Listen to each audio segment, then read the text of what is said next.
ঈদের দিন বৃষ্টি হবে কিনা যা জানালো আবহাওয়া অফিস।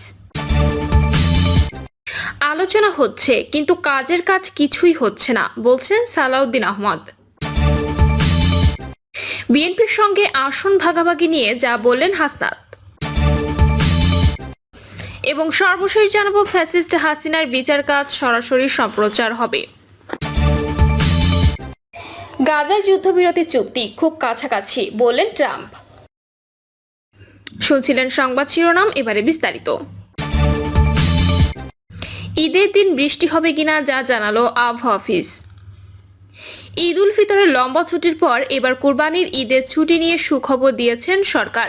ঈদ উল আজহা উপলক্ষে টানা 10 দিন ছুটি ঘোষণা করা হয়েছে। ঈদের ছুটিতে আবহাওয়া কেমন থাকবে তা জানা থাকা দরকার। আবহাওয়াবিদ জানিয়েছেন 2রা জুনের পর সপ্তাহ জুড়ে সারা দেশে হালকা থেকে মাঝারি মাত্রার বৃষ্টিপাত হবে। রাজশাহী ও রংপুরে বৃষ্টিপাতের তীব্রতা তুলনামূলক কম থাকবে। রাজধানী সহ বিভিন্ন অঞ্চলে কয়েকদিন ধরে টানা বা থেমে থেমে বৃষ্টি হচ্ছে। 8 বিভাগে আকাশের একই অবস্থা বলে জানিয়েছেন আবহাওয়া অধিদপ্তর। বৃষ্টি এমন এক সময় হচ্ছে যখন কুরবানি ঈদ উদযাপন করতে গ্রামে যাওয়ার প্রস্তুতি নিচ্ছে অনেকে। ঈদের ছুটি শুরু হলেও ঢাকা সহ দেশের বিভিন্ন অঞ্চলে কর্মকর্তারা নিজ নিজ জেলায় ফিরতে শুরু করবেন। গত 27শে মে উত্তর পশ্চিম বঙ্গোপসাগরে যে লঘুচাপ তৈরি হয়েছিল তার প্রভাবে সারা দেশে বৃষ্টি হচ্ছে বলে আবহাওয়া অফিস জানিয়েছে। লঘুচাপটি পরে আর ঘূর্ণিঝড়ে পরিণত হয়নি, বরং গভীর নিম্নচাপে পরিণত হওয়ার পর তা গত বৃহস্পতিবার রাতে বাংলাদেশের উপকূল অতিক্রম করেছে। আলোচনা হচ্ছে কিন্তু কাজের কাজ কিছুই হচ্ছে না বলছেন সালাউদ্দিন আহমদ। বিএনপির স্থায়ী কমিটির সদস্য সালাউদ্দিন আহমদ বলেছেন, সরকার একের পর এক রাজনৈতিক দলগুলোর সঙ্গে আলোচনার আনুষ্ঠানিকতা চালিয়ে যাচ্ছে, কিন্তু তাতে বাস্তব কোনো অগ্রগতি নেই। আলোচনা হচ্ছে কিন্তু কাজের কাজ কিছুই হচ্ছে না। জনগণের আস্থার সংকট কাটিয়ে উঠতে হলে বাস্তব পদক্ষেপ প্রয়োজন, কেবল আনুষ্ঠানিকতা নয়। সালাউদ্দিন আহমেদ বলেন, আগামী 2রা জুন আবার আমাদের ডেকেছেন মাননীয় প্রধান উপদেষ্টা। ভাবটা আমরা এরকম বুঝেছি, আনুষ্ঠানিকতার আয়োজনের কোনো কমতি নেই, কিন্তু কাজের কোনো খবর নেই। আবার ডেকেছেন 2 তারিখে, দ্বিতীয় পর্বের আলোচনায় আবার শুভ উদ্বোধন হবে। কেন উদ্বোধন কয়বার করতে হবে? তিনি বলেন, ডিসেম্বর আগেই নির্বাচন দিতে হবে, এটা বাংলাদেশের মানুষের দাবি। একটিও কারণ নেই ডিসেম্বরের বাইরে নির্বাচন যাওয়ার।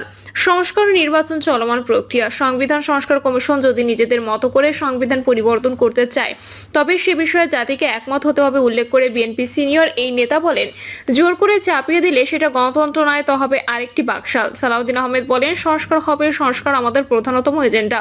তার থেকে বেশি জরুরি ফ্যাসিবাদের বিরুদ্ধে বিচার, যারা মানবতা বিরোধী অপরাধে জড়িত ছিল সবাইকে কাঠগড়ায় নিয়ে আসা হবে, এটা আমাদের সর্বোচ্চ এজেন্ডা। কিন্তু নির্বাচন বাংলাদেশের মানুষকে এই ডিসেম্বরের মধ্যে দেবেন বলে যে আশ্বস্ত করেছিলেন আমাদের সামনে, পরবর্তীতে সরে গেলেন, সেটা ঠিক করেনি। তিনি বলেন, নির্বাচন বিলম্বিত হওয়ার একটিও কারণ নেই। আপনার সামনে যুক্তি নেই কেন আপনি ডিসেম্বরের বাইরে গিয়ে নির্বাচন দেবেন, সেটার পক্ষে একটিও যুক্তি নেই। কিন্তু শুধু বলেন ডিসেম্বর থেকে জুন, কেন আঁচড় পড়েছে আপনার যে ডিসেম্বর থেকে জুনের মধ্যে থাকতে হবে? বিএনপির সঙ্গে আসন ভাগাভাগি নিয়ে যা বললেন হাসনাত।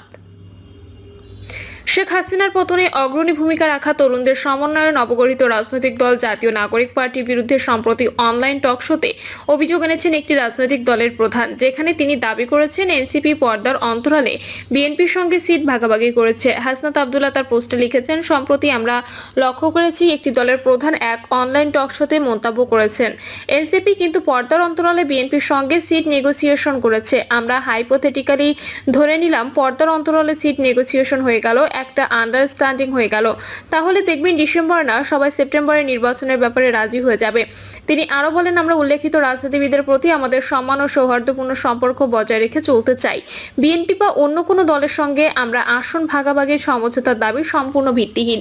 কেন দলের সঙ্গে এনসিপি আসন ভাগাভাগি জনিত কোনো আলোচনা যায়নি, কাজে সম্মানিত ওই রাজনীতিবিদের বক্তব্য অসত্য ও বিভ্রান্তিকর।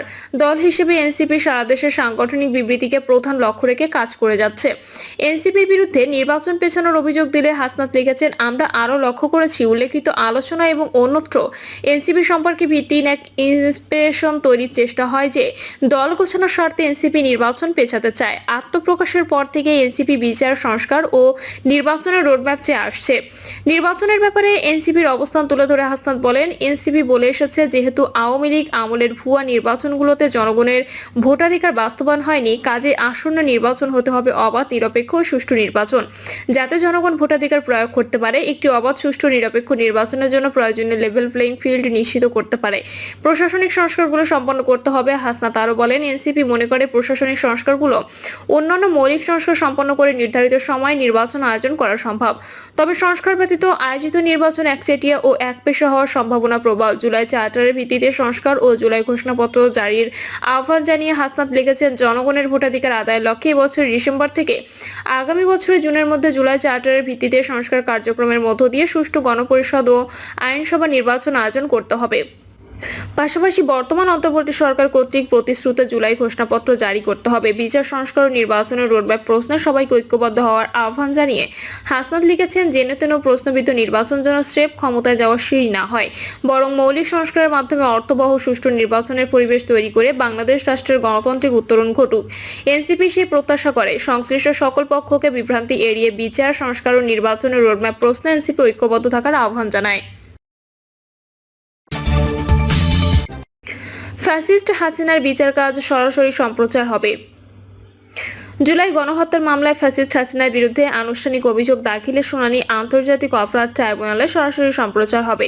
এতে বলা হয়, রোববার শেখ হাসিনার মামলার ফরমাল চার্জ দাখিল হবে ট্রাইব্যুনালে। এদিনের কোর্ট প্রসিডিংস বাংলাদেশ টেলিভিশনের মাধ্যমে ট্রাইব্যুনালের অনুমতি সাপেক্ষে সরাসরি সম্প্রচার করা হবে। এর আগে ক্ষমতাচ্যুত সাবেক প্রধানমন্ত্রী শেখ হাসিনার বিরুদ্ধে আনুষ্ঠানিকভাবে অভিযোগ দাখিল করার কথা জানিয়েছিলেন আন্তর্জাতিক অপরাধ ট্রাইব্যুনালের চিফ প্রসিকিউটর তাজুল ইসলাম। সকালে জাতীয় প্রেস ক্লাবে আন্তর্জাতিক গুম সপ্তাহ উপলক্ষে গুমের সঙ্গে জড়িতদের অবিলম্বে বিচার কর শীর্ষক এক আলোচনা সভায় তাজুল ইসলাম একথা জানান। এদিকে গত 20 মে ট্রাইব্যুনাল 1 এর বিচার কক্ষে ডিজিটাল প্রযুক্তি স্থাপনের কাজ শেষ হয়েছে। এর ফলে ট্রাইব্যুনালের অনুমতি নিয়ে বিচার কার্যক্রম সরাসরি কিংবা ধারণ করে গণমাধ্যম ও সামাজিক যোগাযোগ মাধ্যমে প্রচার করা যাবে বলে ফেসবুক পোস্টে জানিয়েছিলেন চিফ প্রসিকিউটর মোহাম্মদ তাজুল ইসলাম। পোস্টে চিফ প্রসিকিউটর লিখেছিলেন, জুলাই আগস্টে সংঘটিত মানবতা বিরোধী অপরাধের বিচারের জন্য কোর্টরুম ডিজিটাল প্রযুক্তিতে সমৃদ্ধ করা হয়েছে। ট্রায়ালে যে কোনো পর্ব আদালতের অনুমতিক্রমে সরাসরি কিংবা রেকর্ডকৃত পদ্ধতিতে গণমাধ্যম কিংবা সামাজিক মাধ্যমে প্রচারিত হতে পারবে। গাজায় যুদ্ধবিরতি চুক্তি খুব কাছাকাছি বললেন ট্রাম্প। গাজা উপত্যকায় হামাস ও ইসরায়েলের মধ্যে একটি যুদ্ধবিরতি চুক্তির আলোচনা চূড়ান্ত পর্যায়ে রয়েছে বলে জানিয়েছেন মার্কিন প্রেসিডেন্ট ডোনাল্ড ট্রাম্প। ট্রাম্প বলেছেন, গাজা উপত্যকায় ইসরায়েল ও হামাসের মধ্যে যুদ্ধবিরতি এবং জিম্মি মুক্তি চুক্তিতে পৌঁছানোর খুব কাছাকাছি পৌঁছে গেছে মধ্যস্থতাকারীরা। তিনি আরো বলেন, আমরা আশা করছি আপনাদের দিনের বেলায় অথবা হয়তো আগামীকাল এই বিষয়ে বিস্তারিত জানাতে পারবো। এই বিষয়ে চুক্তির একটি সম্ভাবনা আছে। হামাসের রাজনৈতিক ব্যুরো জানিয়েছে, যুক্তরাষ্ট্রের যুদ্ধবিরতি প্রস্তাব তারা গুরুত্বের সঙ্গে বিবেচনা করছে। গাজায় অন্যান্য প্রতিরোধ গোষ্ঠীর সঙ্গে আলোচনা চলছে বলেও জানায় তারা। গাজার সবশেষ প্রস্তাবিত মার্কিন যুদ্ধবিরতির প্রস্তাবে 28 জন ইসরায়েলি জিম্মির মুক্তির বিনিময়ে 1200 ও বেশি ফিলিস্তিনি বন্দির মুক্তি এবং 70 দিনের যুদ্ধবিরতির কথা বলা হয়েছে। এদিকে যুদ্ধবিরতি নিয়ে চলমান আলোচনার মধ্যেও গাজায় ইসরায়েলের হত্যাযজ্ঞ অব্যাহত রয়েছে। এএফপির প্রতিবেদনে বলা হয়েছে, শুক্রবার গাজা দেইর আল বালাহ, খান ইউনিস, রাফা এবং গাজা সিটিতে একযোগে হামলা চালায় ইসরায়েলি বাহিনী। দেইর আল বালাহতে একটি বাড়ি লক্ষ্য করে চালানো হামলায় নিহত হয়েছেন বেশ কয়েকজন। খান ইউনিসে ইসরায়েলি গোলাবর্ষণে প্রাণ হারায় এক শিশু, আহত হয় তার মা।